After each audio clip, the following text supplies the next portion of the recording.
What's up, beer drinkers, and welcome to a special episode, another Tap That Takeover that I recorded at Tap That Downtown in Phoenix on 5th Street, 909 Phoenix, 5th Street, if memory serves. And this month I recorded with Matt Brown, owner of Tombstone Brewing. Yeah, Tombstone Brewing out of Tombstone, Arizona. And I learned a lot about Tombstone, actually. I had some misconceptions about it, and Matt straightened me right up. It was a pleasure to talk with him about beer, about what he likes to do outside of beer, and just about Tombstone, how they got their name, and how they're spreading a little bit. You know, they got the tap room up north. Talk about that, and talk about their other spot. So they got the tap room, and then like a little pub and grill, and then of course the more fancy spot, as he alluded to. I call it fancy. He didn't say that, but the little bit higher tier in Sierra Vista. And anyway, so yeah, it was fun to talk with Matt. So, and this one was a little bit different because usually someone meets me, a representative from a brewery meets me there at Tap That Downtown. This time Matt couldn't make it, so we recorded remotely, and it was kind of cool because I was outside and there's nobody outside, and Rosa, she's not really a server, I guess she's just the attendant, is the best you could say, because you pour your own beer, but she does serve food. If you order food, she does bring it out, and she's very nice, and she's a very good hostess. There you go, she's a hostess. Anyway, she always turns down the music for me, and this time, since I was outside, she could just turn off the outside speakers, and there was nobody outside. It was a pretty nice day, little cloud cover, and it's funny because I think about 3/4 of the way through our little chat, it started raining. Not very heavily, just a random drop here and there, but it was getting on my laptop and my stuff. I wasn't really completely covered, but got through it. It wasn't bad. Didn't ruin any of my equipment. It was just funny that I had to that it happened. So yeah, so that was kind of different. Anyway, don't forget to follow us on Untapped and on Instagram, Cold Brew Podcast. And if you don't already, follow Tombstone on Instagram, and I'm sure they're on Facebook. And I don't have Facebook, so I don't follow them on there. But they are on Instagram. They have some really good Instagram posts right now. And yeah, just follow Tombstone and drink their beer. Great beer. They are more than just a one-trick pony, as I come to learn. So anyway, without further ado, here is Matt and I talking about beer.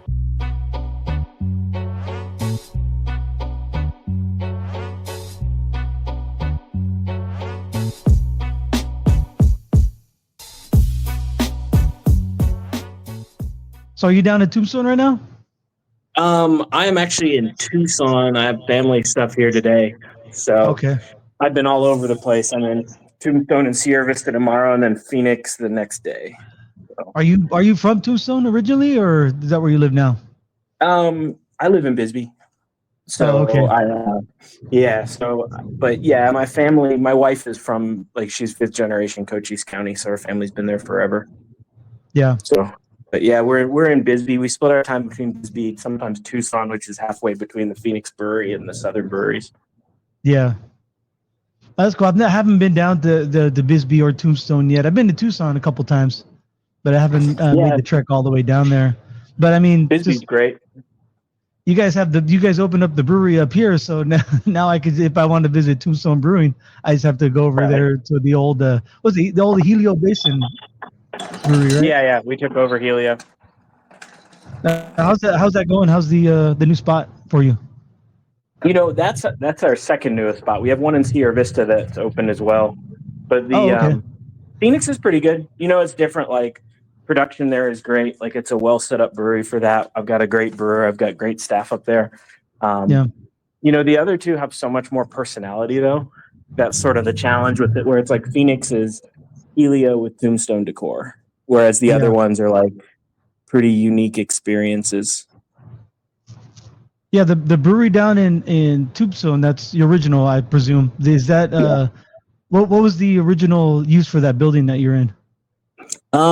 It was originally a brewery. It was Oh, Eldorado okay. Brewing Company from 2005 to 2007.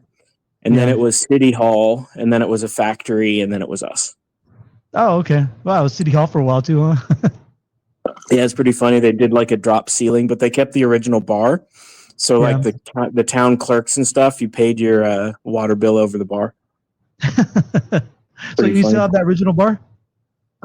Yeah, the one that the guy built in 2005.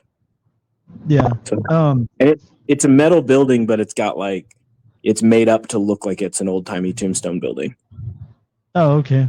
And you guys get in on the frivolity, like the play acting out and everything? We don't have that on site. I mean, that's everywhere in Tombstone. And like if Yeah. you go at any given day, you're gonna see a half dozen people in full period garb with fake 6-shooters and all that stuff at our bar. Yeah. Have you ever done that? I have not. Okay. It's not quite my jam. Oh yeah. What's more your jam? There's a lot of outdoor stuff down there. Like Yeah. Cochise County is like paradise for hiking, camping, hunting, anything like that. Anything outdoors, it's just incredible. Do you do a lot of camping and hiking and stuff? Yeah, I love to hike. What's your favorite trail down there? For a short one, Echo Canyon in the Chiricahuas is like one of the best. Like I think it's 4 miles. Like one of the best quick, easy hikes I've ever seen. It's incredible. That mountain range has like hoodoos, like rock formations, like in southeast Utah. Yeah. So it's got these crazy rock formations. It's like you go through in that one little 4-mile hike, you go through like 3 or 4 different zones of plant life. So it's like you're in an oak forest, and then it's like Douglas firs, and then it's like desert, and then super interesting. Yeah. What about like the elevation change? Is it a lot or a little bit? It's pretty flat. That everything's hilly in Cochise County. Okay. Like you're gonna go up and down a lot. That particular hike isn't too bad. It's a loop, and I think you drop maybe a couple 100 feet, and then gain it back gradually. So there's like a steep side of it, which is the cooler one to go down, and then there's like a more gradual climb up the other side of the loop. Yeah, and 4 miles isn't that much. You could do that in a day. Yeah, it's easy. Like, yeah, you could do that in a day and then hit up a brewery afterwards and enjoy. Yeah. What's your favorite post hike beer? Oh man, right now it's at Cerveza. Oh, okay. So that one is a very refreshing post hike. I'm trying to think. Pretty much anything tastes good after a hike, right? Like you're thirsty, need those electrolytes. Right, you're slaking your thirst. Yeah. I mean, you probably take water bottle with you, but you want a little bit of flavor in your water afterwards. Right. Yeah. I got the Little Baby Wyatt right now. I like this one. This is a good session beer. The Baby Wyatt, yeah, I'm a fan of that one. That's what? Sorry. What's your biggest seller? IPA. The IPA. This is the Tombstone IPA. Yeah, it's the Tombstone flagship IPA. It just says IPA on the can. That's like nearly half of every single beer we sell is that beer. Wow. And you guys do IPAs very well. I mean, I think there was one point where I considered you guys like a one-trick pony, so you started doing some of the other stuff, like the Cerveza. We've always done lagers. That's what's so weird is like we had this reputation as like just doing hazies, but when we opened, we did, we had a Helles. We've been making, I don't think there's been a month where we haven't made a lager in the past 8 years. Same things with like sours and mixed firm sours. We had a huge barrel program for those as well. But like we do a lot of stuff, but the hazies tend to dominate people's impression of us. Yeah, well, maybe because you did them so well when you came out with the white. And then my favorite was the Oregon Lots. And we have the Oregon Lots 2 available year round at accounts. Yeah. So that's one that's always around. But yeah, the Oregon Lots is good. We did the IPA version this year, which we hadn't done in a few years. Just the single IPA. Because the double's the one that we always have in stores. Like I know they had it in Sprouts. I don't know if they still have it there. I think it might be in some grocery stores. I think Whole Foods stocks that one. Yeah. And then obviously a bunch of independent accounts. Yeah. Yeah, I remember when the organ lots came out. I got the 1, 2, and 3, the original organ lots, and I had them on the show, and I tried each of them. Nice. My favorite was the 2. I like that one because it had a really bold flavor. And it wasn't too sweet. I thought by the triple it got really sweet for me and my own personal taste. But yeah, my favorite was the double. Yeah, I think that's probably consistent with the rest of the market too, because that's the one we ended up making all the time. The other ones are just sort of random when we just feel like it. But we always Yeah. try to keep that Oregon Lots 2 in stock. Oh, okay. See, there you go. I mean, I guess I was right with the market. Yeah. um, what made you want to start a brewery anyway? I mean, I don't know a lot about Tombstone as far as the about me page on the website. Yeah, so I mean, I was a home brewer forever. Like Okay. as before I could legally drink what I was brewing, my brother was a pretty avid home brewer, so I remember spring break from my first year in college, I went and stayed with him and we made some beer and yeah, so I've been home brewing forever. I got pretty active in ASH, like the Arizona Society of Home Brewers. Yep. Which is like it's an awesome club. So it's like it's a really good resource. And from that I got into BJCP, so like beer judging and like just took it really seriously. Like I was really competitive with the whole thing. Yeah. So I started taking it more and more seriously. I'm a lawyer, so and my wife is too, and she was sort of looking for job opportunities, and we had a 2-year-old, and we wanted to raise her closer to family. And since my wife is from Cochise County, since she's from Cochise County, and we have family there, we decided to move because there were some good job opportunities for her too. So we did that. What then kind of like with Tombstone was right there. You kind of So got it's a good actually a marketing. weird. Yeah, it's a weird thing. Like coincidentally, I hadn't even really thought about doing it as a brewery, but there was a brewery called Tombstone Brewing Company. I think we're the third or fourth Tombstone Brewing Company, but Oh, okay. the name happened to come available like 2 years before we opened it. So it was actually like it became a sushi restaurant. Like it was just off Scottsdale Road, just north of the 101 was Tombstone Brewing, and it became like Sushi 101 or something. But so their name, they let it lapse, so the name became available. So I got it, and then we decided to move. I wasn't necessarily going to do a brewery, but we happened to see, while my wife was doing something for work, I was chasing my 2-year-old around the convention center in Bisbee, and there was like a kiosk for like a realtor that had building for sale, originally intended to be a brewery. Purpose could include offices or manufacturing. I was like, well, that's cool. So this was like March of 2016. So went out, had a look, seemed pretty much perfect. Within a couple weeks, we owned the building. Within 6 months, we were open making beer. So I think we were one of the few breweries that nailed our exact target for the schedule. It always seems like it gets pushed back, right? Yeah. Well, in our Sierra Vista one, we demolished the existing building in June of 2019 and announced a September 2020 grand opening, which obviously didn't happen. We ended up being like 2.5 years behind schedule and millions over budget, but at least Tombstone worked out. Right. And so I take it you brew a lot of lagers. So is that the kind of beers you like? So personally, I prefer lagers to pretty much anything. Like Okay. I just love lagers. Like we do a Czech lager that's on tap at the breweries right now. That's fantastic. We're using like a Moravian barley and like really good quality Saaz hops. Like that Czech lager that's on at the breweries is just killer. I love our pilsners. Like the German pilsners. We do a bunch of cool, like more like modern American hop lagers as well. Like we have one called New Money Pills that we recently released, and then we have a neoclassic American Pills that's going to be released soon. That's like it's got that like perfect lager finish, but it's also like it's got like great hop character. So you're using like some more the more Bitter lagers. I mean bitter hops in your lagers. Is that what you're trying now? Is that what you're talking about? No, we're focusing more on like tropical, citrusy, like sort Okay, of that.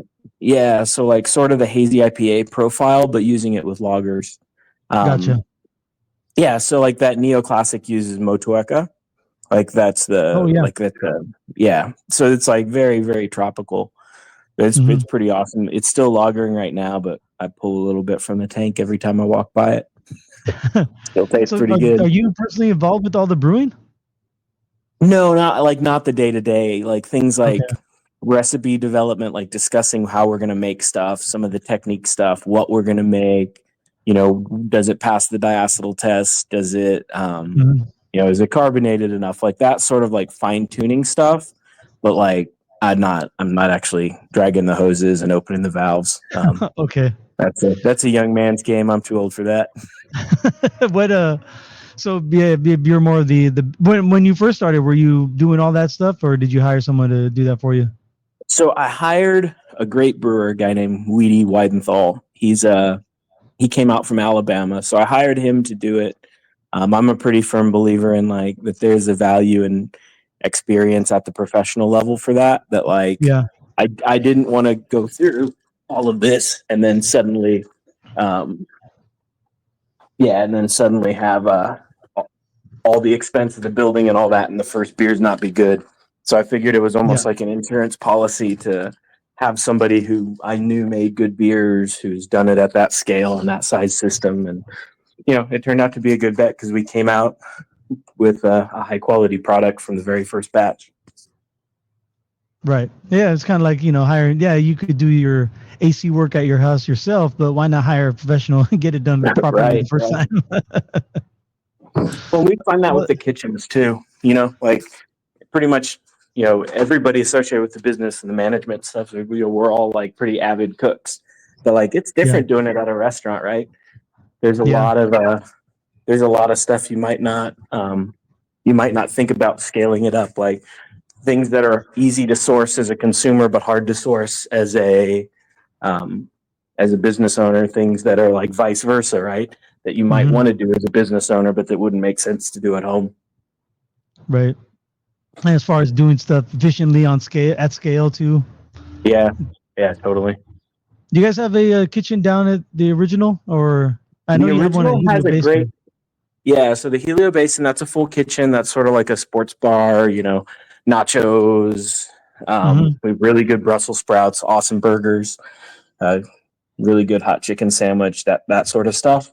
Um, is in Phoenix. The Sierra Vista one's like a higher upscale sort of thing. Like it's got a lot of the burgers and sandwiches and salads and apps and stuff, but it's also got like there's a really good like duck breast on that menu. There's like a prime steak, so it's like a little bit of a nicer higher end sort of thing. And then Okay. Tombstone has a food truck. It's like a permanent food truck. I think they're open every day now. It's called Dick's Diner. It's Okay. yeah, they do a great job. So that's sort of the best of both worlds where it's a separate operation, but sort of a partnership to make that work. Right. But the Yeah. food there is good. And they're mostly like burgers, hot dogs, fried stuff. Easy food, easy handheld foods. Yeah, yeah, stuff that goes well with beer. You can eat And them. I know you've done it before for Beer Week. I don't know if you did it this year, but you guys had some pairings at the Tombstone North, like We food pairings. yeah we try to do that a lot. Like as far as staff training and recommending it, although Hmm. we probably aren't as like proactive as we should be um about like advertising it, right? Like whenever we brew a beer, a lot of times we'll do a special to go with it. And Yeah. like if you're at the site, like the server will recommend what goes best with that, and will probably tell you what beer was what Yeah. beer was released that resulted in that special. But yeah, we don't do a ton of advertising for that. Like I actually haven't like that's something that me as a consumer I'm super interested in. But Hmm. it feels like maybe I'm in the minority. But I Yeah. don't know. It's a cool thing to me. Like I know that Four Peaks always has that on their menu. Every item tells you which beers go best with it. Oh yeah, they do that. So I've seen that at restaurants, like for like wine pairings and stuff more than beer pairings. Yeah. So yeah, I totally get that. But I'm really bad at beer and food pairings. I mean, I'm no cicerone, so I can't tell you which one goes. I know what I like, but that's about it. Doesn't mean it should be recommended to everybody. Yeah. Seems like lager pretty much goes with anything. Yeah, it's that's light. a good food beer. The best food beer that we do is that Golden Eagle, which is like a copper sort of pale amber lager. It's Okay. very similar to Yingling. So it's like, but that's like, that just goes perfect with food. A lot of the menu in Sierra Vista was designed to pair with food. Like that duck breast is on there because it goes so well with the raspberry Berliner. Because the duck is so fatty and it's got like a berry, like a sort of berry reduction sauce with it, and like that berry works perfectly with the raspberry and the Berliner, and like the acidity of the Berliner cuts the fat. Like that's one that's just absolutely perfect. Like that, you can't beat that pairing. Like things for Oktoberfest, we'll do, or like during that period, we'll do things like, we do bratwurst, do things like that. Like the classic food, but then we also do a fair amount of like, just this is the flavor compound, like the smoked Hellas, like do an extra smoky bacon burger with the smoked Hellas when that was released, because that's a cool lager. It uses smoked malt and it's pale, which is normally the smoked beers are dark. Yeah. Right. But this one's real pale. Yeah, it's one of those that kind of like throws you for a loop when you see it, and then you take a drink and you're like, whoa, I didn't expect that flavor out of this clear beer. Yeah. Have you ever tried that one from us? No, I haven't. I haven't tried. It was the smoked Hellas. No, I haven't tried that. I've tried I think you had the Czech Pilsner one time in cans a long time ago, right? Or am I mistaken? Yeah, we've definitely done a Czech Pilsner in cans. Okay, I've had that one. That one was really good. I like that one a lot, but no, I haven't had the smoked Hellas yet. I don't know. Do you have it on tap here at Tap That? I don't think they bought it. There's a barbecue place. There are two definitely one, maybe two in Tucson that have a permanent handle of the smoked Hellas, because it's a pretty much no-brainer, right? Where it's, if you it's like a perfect smoky character that like complements the different sorts of smoke character of American smoked meats. It's but yeah, I think Brother John's is the one that has a permanent tap handle for sure, that one. But other than that, it's brewery only. But all three of them do have it on tap right now. Gotcha. Yeah, I'm way out in Surprise, so it's not very easy for me to get to the North Tombstone area, brewery. Yeah. All the time. I have gone there before though. Cool. Yeah, and we've got what? Yeah. And I was gonna say we have 18 taps there. So we keep a pretty good rotation. I think we also have like a darker smoked lager on there as well, which is sort of a core brand for us. It's like a Ringo's Rauk is what we call it. What we used to do is we used to do this really cool barbecue festival in Tombstone where we'd have like a whole bunch of barbecue trucks and they would compete, and we'd do like a band, and like we'd bring other breweries down and just do generally like a beer festival, food trucks. That was awesome. Barbecue samples for everybody who went, but we would always release Ringo's Rauk around that time so we could have a keg inside that everybody could pair with the beer or with the barbecue. Yeah. Yeah, what's it called? Ringo's Rausch?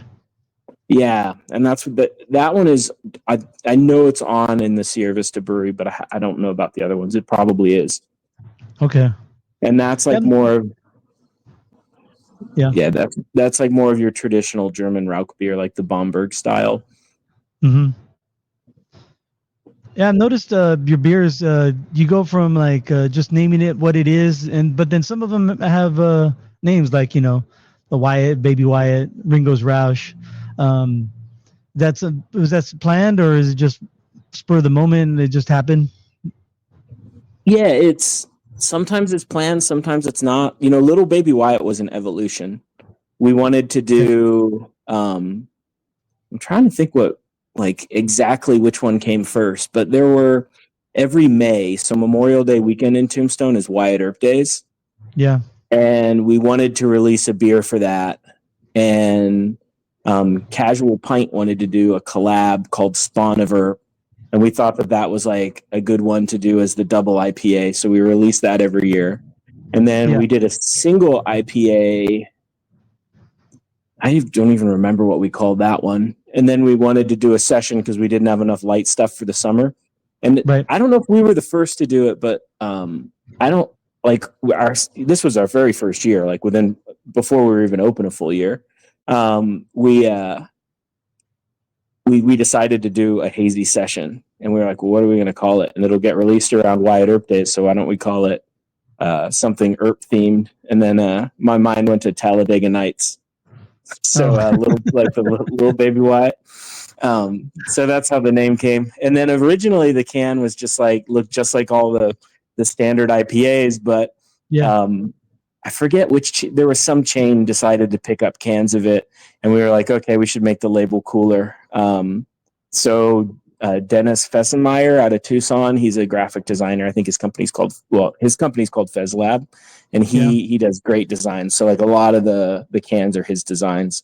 Like Cerveza is, Baby Wyatt is. So he came up with that sort of cool Cupid doll with the hops and all that stuff. And that's there's not a week that goes by that I don't get an email from somebody wanting me to mail them a shirt or a can with that on it, because they have like a little baby on the way named Wyatt.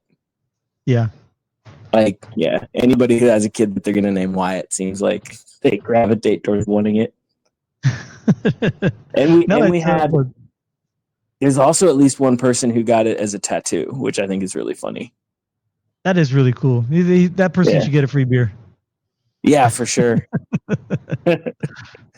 Now I was there for that when Casual Pint got the spawn of Earp, because I remember they put it out and I happened to be in the area, so I waited all day because Justin drove all the way down to Tombstone. That was before you had the Tombstone North, and he drove all the way down to Tombstone to pick it up, and he got back late, and they stayed open late so they could sell it to everyone. That's awesome. It was a good one. Yeah, it was. I'm sure he has a better story than me about it, because he was late picking it up or late delivering it. Anyway, he probably was down there hanging out with you guys for a while, a little too long. Yeah, it could have been just got distracted, but yeah, that beer's good. We do it every year. We have it in tanks right now. This year we're only doing 15 barrels, and we're not doing as much distribution as normal. Oh, okay. Yeah, it's that one's hard, right? Because it's going into the slow season for the most of the breweries. Like Sierra Vista doesn't have a slow season in the summer, but for the other ones, we always make it and we always distribute it. But if there's a certain point where you've made it for like 8 years, then it's like, okay, let's just do a little bit less of this and back off a little, because people will be more excited about it next year. But we also don't want to disappoint all the locals who come every year for Wyatt Earp Days and expect that beer. Right, yeah. When is Wyatt Earp Day anyway? I don't even know. It's always Memorial Day weekend. Oh, okay. All right. Yeah. They do a big old thing down in Tombstone for it? Yeah, most years it's huge. I would expect it's going to be pretty big this year. It's thousands of people come to town. They've got they've got street vendors, and town is just popping. We always do live music on our patio, normally Friday, Saturday, and Sunday for that event weekend. This is sort of the event season in Tombstone. Like, we just a week or two ago had the Rose Bush. Like, Tombstone has the world's largest rose bush. Oh, I didn't know that. It's like 10,000 square feet. Damn. It's huge. Like, it's an entire shaded corner of a block. It's super cool, but it blossoms every year, and it blossomed. It might have been more than it might have been a few weeks ago, but we just did that festival, and then Wyatt Earp Days, and then Doc Holidays, when they do it, is in August, and then Eldorado Days is the big one, which is in October. But yeah, Memorial Day weekend's always Wyatt Earp Days. I can imagine the Doc Holiday Day is going to be huge this year because Doc Kilmer passing away. Yeah, I would expect that too, because the first Doc Holidays that they did, this is a relatively recent sort of Tombstone holiday. He was the guest. Like, he came and he came and he was the, whatever you call it, the Grand Marshal of the parade. Yeah. Yeah, so he was like in the parade. He signed autographs at various places. that was a huge weekend. That was actually one of our biggest weekends, probably in large part because of him, because he's such a star. Yeah, right. That's awesome. I mean, just the fact that you guys do all that. I kind of want to go down there now just to check out the world's biggest rose bush. I came from San Jose, and we have one of the more popular parks there is the Rose Garden, and they have like all sorts of different species of roses in that garden. We don't have a big, huge bush that big, but the Rose Garden when it blooms is huge, and they have the Rose Festival and everything. So yeah, I'm kind of interested now just because of that. Yeah, it's really wild. Like you sort of don't even realize it's a rose bush because it's like you're under the canopy of it, and then Oh like wow. you just see a trunk where it's like a big thick tree trunk, and Yeah. then the branches come out. Like if you're real tall, you probably have to duck to be under it, but I'm Mhm. not real tall. But and then you can walk to the edge of it, and they've got like it looks like a bridge, but it's like steps where you walk up to a platform, and then there's a railing, and that Yeah. way you can see the top of the rose bush where all the blooms are. Oh, okay. So and there's a Wow, cool that's little cool. there's a cool little museum associated with it. Yeah, and they also sell trimmings. So you can get a trimming of that rose that you can plant and have your own tombstone rose. Oh yeah, because roses are good like that. You can Yeah, grow them up for trimming. yeah. Have you guys brewed a beer with rose in it? Rose petals? We haven't. That's a really good idea. I don't know if those rose petals taste very good. Not I got those. You don't have to do it from yeah, those. Just, but it's just something generally. to get the aroma anyway. Yeah, yeah, that's cool. I've had some really good rose sours. I think trying to think who's done them with rose hips before. There's a lot of good ones out there. Yeah, there's a lot of good beer. I mean, right now, I mean, shoot, the World Beer Cup just happened, and was it 5 or 6 breweries got won awards in Arizona? Yeah, yeah. It was actually really funny. When I was looking at my phone at the winners, I was actually drinking a Dragoon Amber when it won. Um, that's a great one. Like I saw Saddle Mountain Lumberyard one with one. Yeah, Yeah, it seemed like Arizona did pretty well this Six year. Birds won in the for a cider. Yeah, that's So right. Six Bird one for the apple pie a la mode. I think we sell that one in Phoenix. I know we have 2 or 3 Six Bird varieties in our Phoenix brewery at all times available because people are always asking for ciders. And the Six yeah. Bird, they make great stuff. Oh yeah, I met who's it? Jordan. I met Jordan a while ago. Cool. Yeah, he was a real cool guy. He and I hit it off really really well. And Very cool.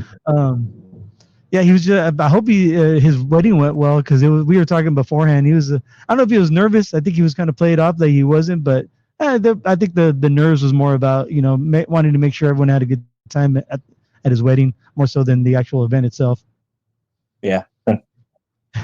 But anyway, so hey, do you guys have any plans for Tombstone coming up? Any other location openings or anything? No more locations. I think I'm good for now. It's a lot. And this is Yeah, things are pretty crazy right now. It's like just sourcing ingredients, like getting aluminum. Like it's a weird time to be running a business. yeah. Um, How's that going with all the spiking in prices? it's chaotic. I mean, you never know what anything's going to cost. You never know who's got stuff in inventory or who doesn't. Like, yeah, it's been a wild few weeks. Um, Yeah. yeah, but so far it seems like we've figured out ways to navigate it and make it work. Yeah, I mean, you got through a pandemic, all right, better than Right. most. Yeah, I mean we grew in the pandemic.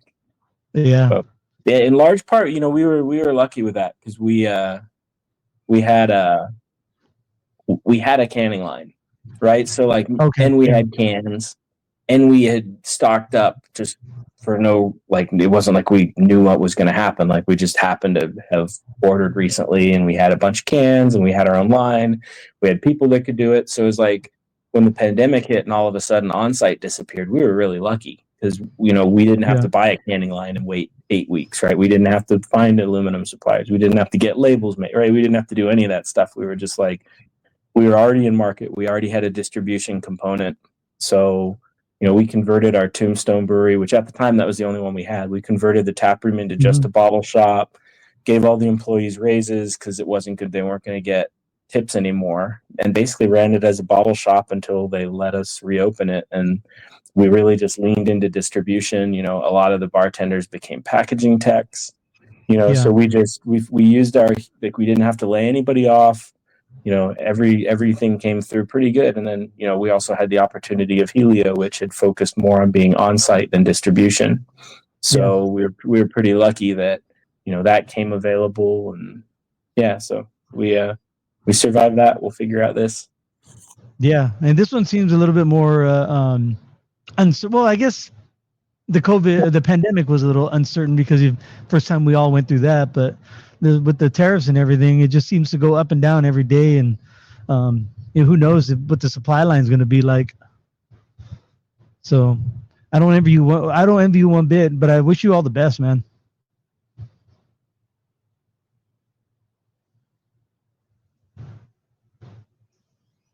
You still there?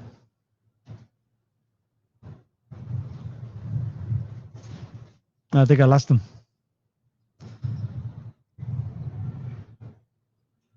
I can hear you. Can you hear me? Oh, there we go. I can hear you now. Okay. Sorry about that. I don't know what happened. Yeah, I don't know either. Oh, okay. Well, anyway, Matt, thank you so much for hanging out with me for a little while and talking beer, man.